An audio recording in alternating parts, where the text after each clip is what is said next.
The courtroom carried a quiet weight that pressed against the chest the moment anyone stepped inside. It wasn't loud, not dramatic, but deliberate.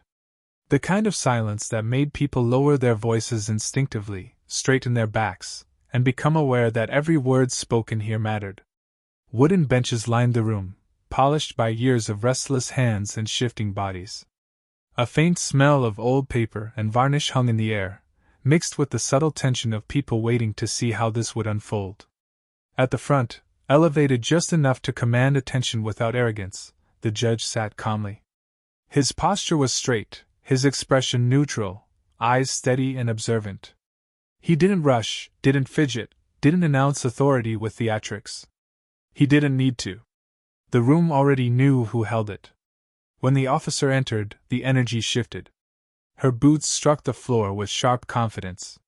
Her uniform was pressed, badge gleaming under the overhead lights, chin lifted slightly higher than necessary. She walked as though the courtroom were just another room she controlled, another place where people listened when she spoke and stepped aside when she passed. Her gaze swept the room briefly, dismissive, before landing on the bench. Her lips tightened, just a fraction. She took the stand without hesitation, shoulders squared, hands resting casually as if this were routine. To her it was. Another case. Another day. Another story she'd already decided the ending to. The judge glanced down at the file in front of him, then looked up slowly. "Officer," he said, his voice calm and level, "please describe what occurred on the night of the arrest." The request was simple. Standard. Respectful. She exhaled through her nose and leaned back slightly. "It's all in my report," she replied. Not hostile. Not loud. Just dismissive enough to land wrong. A ripple moved through the courtroom. Someone shifted on a bench. Another cleared their throat. The judge didn't react immediately. He held her gaze unblinking, as though giving her time to reconsider. Then he spoke again, just as evenly. "I'm asking you to explain it here." She tilted her head, a faint smirk tugging at one corner of her mouth. "With respect, I've testified plenty of times. The report says everything that needs to be said." Her tone carried something subtle but unmistakable. A suggestion that this was unnecessary. That she knew better. That she didn't need instruction from the man asking the question. The judge's eyes narrowed almost imperceptibly. "This court requires verbal testimony," he replied. "Please proceed." She shrugged, a casual roll of the shoulders. "Fine." She began recounting the arrest, her words clipped and efficient, like boxes being checked. But as she spoke, she interrupted herself, skipped details, brushed past questions before they were fully asked. When a clarification was requested, she sighed. When procedure was mentioned, she waved it away. At one point, she laughed softly under her breath. The sound was small, but it echoed. The judge lifted a hand.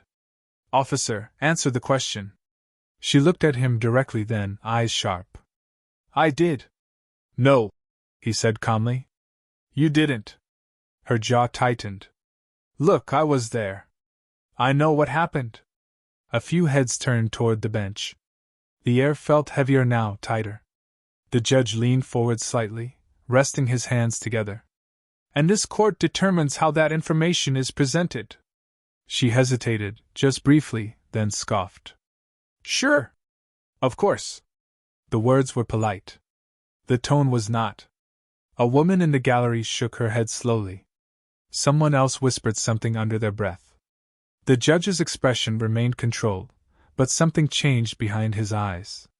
Not anger. Not surprise. Recognition. He gave her one last chance. "Officer," he said, voice firm now, "this is a courtroom. I expect professionalism." She shifted her weight and crossed her arms. "I am being professional." There it was. The line. The quiet challenge. The judge paused, studying her, then nodded once. "Very well. Continue." She did, but her confidence grew sharper, more careless. She interrupted again. She corrected the defense with a smirk. She spoke over objections before they were ruled on. Each time, The judge intervened calmly, but the pattern was clear. She wasn't just testifying. She was asserting dominance. At one point, she glanced at the bench and said, "This really isn't complicated." The room went still. The judge slowly leaned back in his chair. "Nothing is," he replied. "Until it is." She frowned, clearly unsure what that meant. The judge glanced down at the file again, flipping a page, then another. He read something carefully, his brow tightening just a little. When he looked up again, his gaze was steady, piercing, focused entirely on her.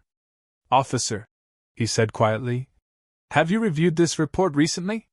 She blinked. "Of course." He nodded. "Good." She shifted, suddenly less relaxed. "Why?" He didn't answer right away. Instead, he closed the file gently, folded his hands, and looked around the courtroom. "We will take a brief pause," he said. A murmur spread instantly. The gavel struck once. She leaned back, exhaling, clearly irritated. "Unbelievable," she muttered loud enough for several people to hear. The judge remained seated, eyes still on the file, unmoved by her comment.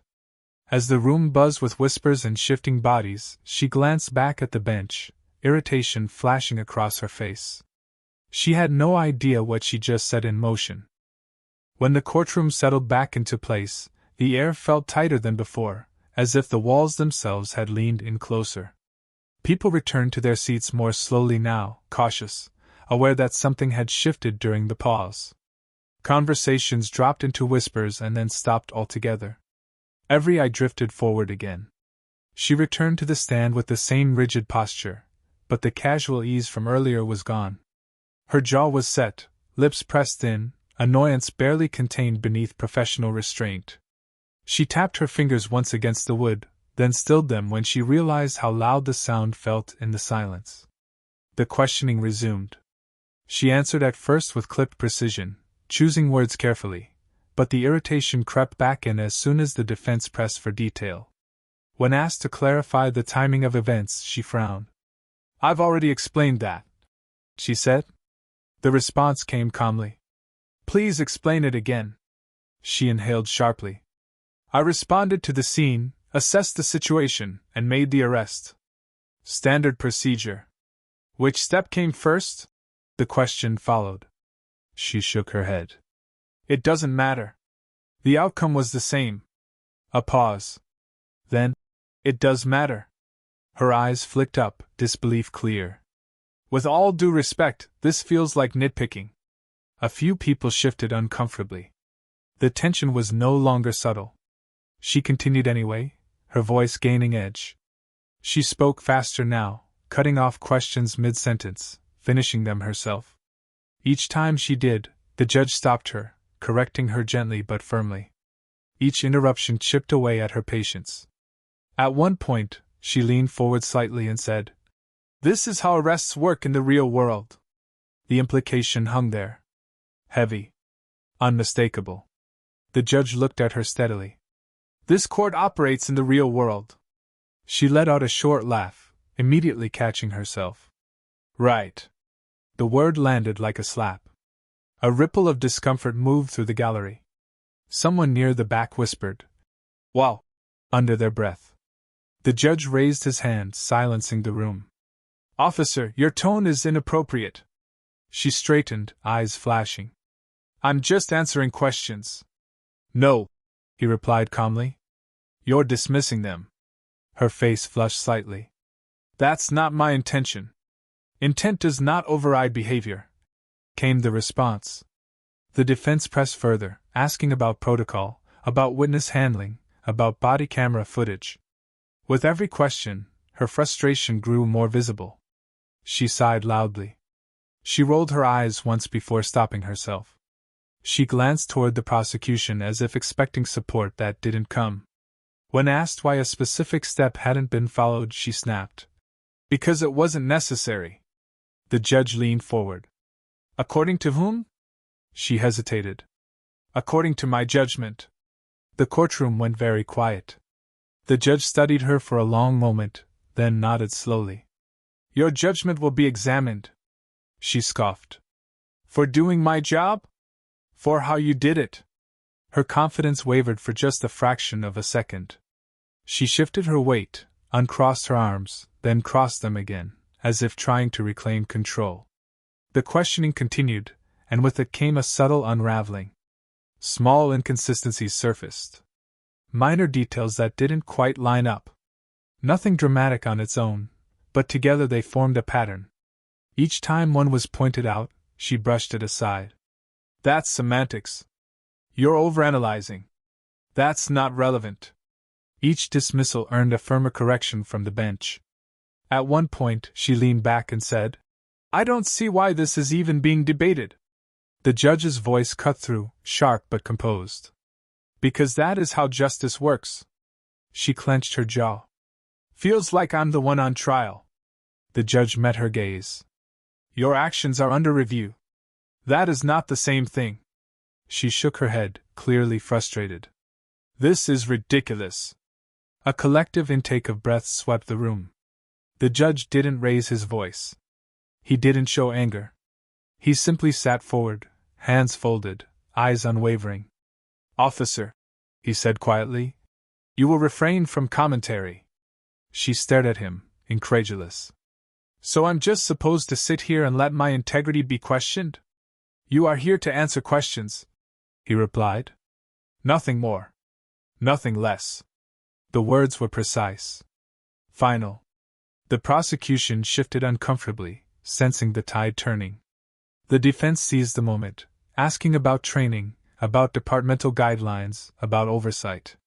Each question peeled back another layer of the officer's certainty. She answered, but now there was tension in her voice. She spoke more cautiously, choosing words slower, realizing too late that earlier confidence had left little room to retreat. When a document was introduced that contradicted her report, she froze. That's not what happened, she said quickly. The judge raised an eyebrow. Are you saying the document is incorrect? She opened her mouth, then closed it again. I'm saying it doesn't show the full picture. Then explain the discrepancy, came the calm reply. She faltered, searching for words. I don't recall the exact sequence. The gallery stirred. Earlier, she had been certain. Dismissive. Unbothered. Now, uncertainty crept into her posture. Her shoulders slumped slightly. Her voice lost its edge. The judge nodded slowly. Memory tends to sharpen when professionalism is maintained. Her cheeks burned. She tried to recover, straightening up. Look, I've been doing this job for years. I know what I'm doing. No one disputes your experience, the judge replied. Experience does not exempt one from accountability. The room felt charged now. Every word seemed amplified, every pause stretched thin. When the judge called for another brief pause, the reaction was immediate. Whispers erupted. People leaned toward one another, eyes wide. The officer remained standing, staring straight ahead, lips pressed together, breathing shallow. As the gavel struck again, she finally looked down, fingers curling slightly against the edge of the stand. For the first time since she'd walked in, doubt crept across her face. She still didn't know what was coming. But she could feel it. And the courtroom could too. When the court resumed once more, the atmosphere had changed in a way that was impossible to ignore. It was no longer tense in the way of impatience or irritation. It was tense in the way people become quiet when they sense a truth approaching. Conversations died mid-sentence. Even the shuffling of feet seemed to stop. The officer stood straighter than before, but the confidence that once filled her posture had thinned, replaced by a careful stiffness, as though she were bracing herself against something unseen. The judge did not begin immediately. He reviewed the documents in front of him again, slowly, deliberately, as if giving the room time to settle into what was coming. When he finally looked up, his gaze did not carry accusation or anger. It carried certainty. Before we proceed further, he said calmly, there are clarifications that must be made. The officer nodded once, quickly. Of course. Her voice sounded steadier than she felt. The judge turned a page. You testified earlier that the sequence of events was standard procedure. Yes, she replied. And you stated that certain steps were unnecessary based on your judgment. That's correct. He leaned back slightly. Tell me, then, what your training teaches about discretionary authority during an arrest. She hesitated, only briefly. It allows officers to adapt to circumstances as they unfold. Adaptation, he repeated, does not mean omission. Her jaw tightened. Not every situation fits a checklist. No, he agreed. But every situation fits the law. The words settled heavily in the room. He continued, You were also asked about subsection requirements regarding witness engagement. She nodded. Yes. And you indicated familiarity with them. I am. The judge reached into the file and removed a single document, holding it up just enough for her to see. This subsection. Her eyes flicked to the page. Yes. Do you know who authored it? She frowned. No. He placed the paper back down. I did. The room seemed to stop breathing. Her expression shifted instantly. Confusion flashed first, then disbelief.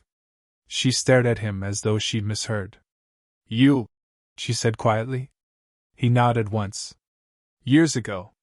A murmur rippled through the gallery before the gavel came down sharply. Order. The officer swallowed. I didn't realize. That is precisely the issue, he said. You did not realize. He leaned forward now, not aggressively, but with intent. Before I sat on this bench, I spent years working within the system you claim to understand. I trained officers. I reviewed misconduct cases. I argued procedure in federal courtrooms far more hostile than this one. Her shoulders stiffened. I wrote guidelines because I had seen what happens when discretion is confused with entitlement. She opened her mouth, then closed it again. He continued, You assumed authority would protect you from scrutiny. You assumed tone would replace substance. And you assumed, he paused, that I would not notice. The room was silent. She cleared her throat. That wasn't my intention. He met her eyes. Again. Intent does not erase impact. Her breathing quickened slightly. She nodded, though it was clear the weight of the moment was only beginning to settle. The defense seized the opening, introducing another document, one that directly contradicted her earlier testimony. When asked to explain it, her voice wavered. I must have misspoken earlier. Which part? The judge asked gently. The report or the testimony? She froze. I don't recall. The judge nodded slowly. That is understandable. Memory can be influenced by pressure. She looked relieved for a split second. But pressure, he added, does not fabricate facts. Her relief vanished. The judge straightened. This court does not operate on assumptions. It operates on evidence. She clasped her hands together tightly, knuckles whitening. The prosecution attempted to intervene, but the judge raised a hand. This court will proceed. He turned back to the officer. You spoke earlier about experience. Tell me how long you have served. 7 years, she replied quietly. And in those 7 years? He asked. How often have you been questioned this thoroughly? She hesitated. Not often. He nodded. That is not a failure of justice. That is a failure of oversight. Her eyes dropped for the first time. He continued, You believed this case was routine. You believed the outcome was predetermined. And because of that belief, you treated this courtroom as an inconvenience rather than a safeguard. She swallowed hard. I want to be clear, he said. This is not about humiliation. This is about accountability. She looked up again, eyes glistening with something dangerously close to panic. I never meant to disrespect this court, she said. The judge's voice softened, but only slightly. Respect is not declared. It is demonstrated. The defense requested clarification on a final procedural point. When the officer attempted to answer, she faltered again, contradicting herself without realizing it. The judge did not interrupt this time. He let the words hang, let the inconsistency reveal itself. When she finally stopped speaking, the silence was unbearable. The judge folded his hands. You see now, he said quietly, why authority must be tempered with humility. She nodded slowly. Yes. The word barely made it out. He glanced around the courtroom. Faces reflected shock, realization, and in some cases, quiet satisfaction. This was no longer a simple case. It was a moment. The judge looked back at the file, then at her. The court will now consider its ruling. Her heart pounded. Every second stretched longer than the last. She stood there, stripped of confidence, aware for the first time that her words, her tone, her assumptions had carried consequences far beyond what she'd imagined. The courtroom waited. And she knew, without being told, that whatever came next would change everything. The silence that followed felt endless. It wasn't empty or awkward. It was heavy with expectation, the kind of quiet that settles when everyone knows a line has been crossed and there is no way back to how things were before. The officer remained standing, shoulders squared out of habit rather than confidence, eyes fixed forward as if movement alone might betray how unsteady she felt inside. Every breath she took seemed too loud. The judge looked down at the documents one final time. He did not rush. He did not dramatize the moment. His calm was more powerful than any raised voice could have been. When he finally lifted his gaze, the entire room seemed to lean toward him without realizing it. This court has reviewed the testimony, he said evenly. The written report, the supporting documents, and the conduct displayed during these proceedings. The officer swallowed. The purpose of this court, he continued, is not to protect authority for its own sake, nor to punish it out of resentment. Its purpose is to ensure fairness, lawfulness, and respect for the process that governs us all. He paused, letting the words settle.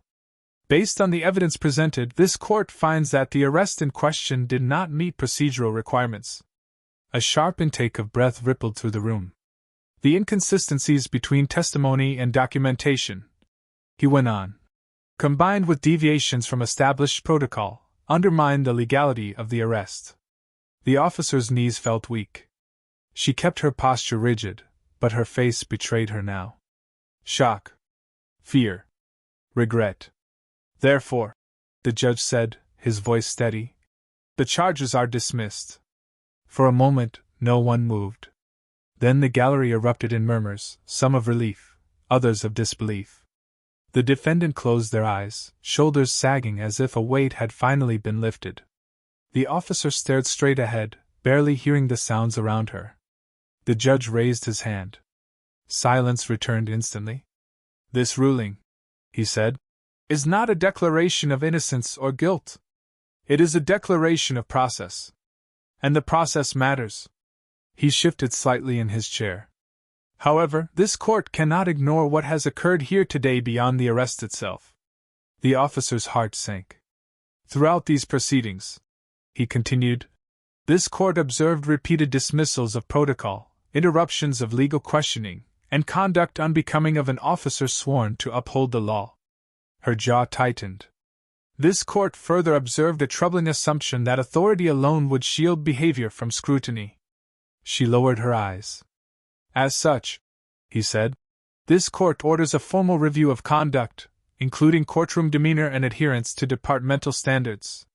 The words landed with quiet force. This review is not punitive, he added. It is corrective. The officer finally looked up, eyes glossy. Your Honor, she began, her voice cracking despite her effort to steady it. He raised a hand gently. This is not a moment for defense. She nodded, lips pressed together. He continued, the law grants authority, but it demands humility in return. When that balance is lost, justice suffers. The courtroom was completely still now. No whispers. No movement. Just listening. You are not being judged for your role, he said. You are being judged for how you chose to carry it. Her shoulders slumped slightly, the weight of the realization settling fully for the first time. The judge leaned forward just a little. Let this be clear. Respect is not granted by uniform, badge, or title. It is earned through conduct. She nodded slowly, a tear escaping despite her effort to remain composed. The judge reached for the gavel, then paused. "There is one final matter," he said. Everyone held their breath. "This court recommends mandatory retraining focused on procedural integrity and professional conduct." The officer closed her eyes briefly. "This recommendation," he added, "is not a mark of disgrace. It is an opportunity." She opened her eyes again, meeting his gaze for the first time without defiance. "Take it," he said quietly. The gavel struck. The sound echoed, sharp and final, signaling the end of the proceedings. People began to rise from their seats slowly, as if unsure whether movement was permitted after such stillness. Conversations resumed in hushed tones. Some shook their heads in disbelief. Others nodded quietly, satisfied that justice had spoken without cruelty. The officer remained standing long after the room began to empty. Her confidence, once so effortless, was gone. In its place stood something unfamiliar and uncomfortable: self-awareness. She looked toward the bench one last time. The judge was gathering his papers calmly, his expression unchanged. No triumph. No bitterness. Just resolve. As he stood to leave, he paused, glancing back briefly. "Officer," he said, not unkindly. She straightened instinctively. "Yes. This court does not exist to humble people," he said. "It exists to remind them that no one stands above the law." She nodded, unable to speak. He turned and walked out. She stood there alone for a moment longer, the weight of the verdict pressing down on her in ways she could not yet fully understand. The room that once felt like a place she controlled now felt like a mirror she could not avoid. As she finally stepped away from the stand, her boots sounded different against the floor. Heavier. Slower. The courtroom doors closed behind her. And for the first time, she understood that justice had not raised its voice to correct her. It had simply held her accountable.